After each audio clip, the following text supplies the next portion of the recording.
A new report is slamming the San Francisco Zoo, calling it unsafe for visitors and animals.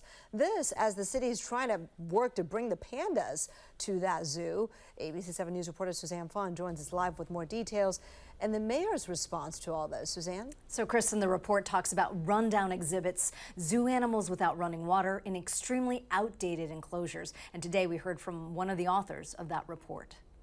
A scathing report claims the 95-year-old San Francisco Zoo is unsafe for its animals, employees, and visitors.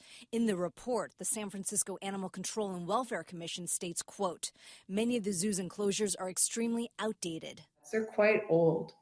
Some of these habitats date to the WPA era, and they haven't really been updated much except to minimum standards. The report also finds parts of the zoo are best described as dilapidated and that it looks like an institution that needs a comprehensive strategic redesign plan to modernize the habitats, and that it ultimately is unsafe for the animals and visitors. The commission says, quote, the entire zoo perimeter is in dire need of repair and updating. People visiting San Francisco Zoo were surprised to learn about the report. It definitely paints a bad picture. The Animal Control and Welfare Commission is an advisory body to the city. It's calling for an audit of the zoo by the Board of Supervisors. The city of San Francisco owns the zoo, but the zoo is run by San Francisco Zoological Society, a nonprofit.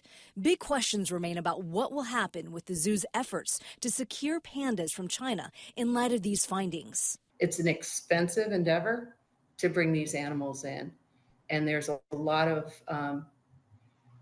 holes and needs at the zoo right now. A spokesperson for the mayor's office says the commission has raised concerns about the zoo before and that the zoo exceeds standards set by the Association of Zoos and Aquariums. In a statement, the mayor's office said, quote, the mayor agrees the zoo is in need of revitalization, which is why bringing a global attraction such as the pandas would be ideal to expedite and invest in improvements and enhancements where necessary. Supervisor Asha Safai is concerned that the focus on pandas is detracting from the overall conditions at the zoo. When we had our hearing regarding whether or not we should bring pandas to the zoo, there were people that were ringing the alarm saying the animals are in unsafe conditions. This is not a well-managed zoo. We have to get back to managing this zoo right.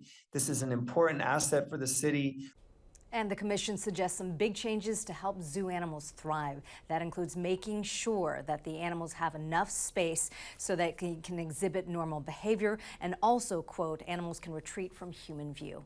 In the newsroom, Suzanne Fawn, ABC 7 News. Suzanne, thank you.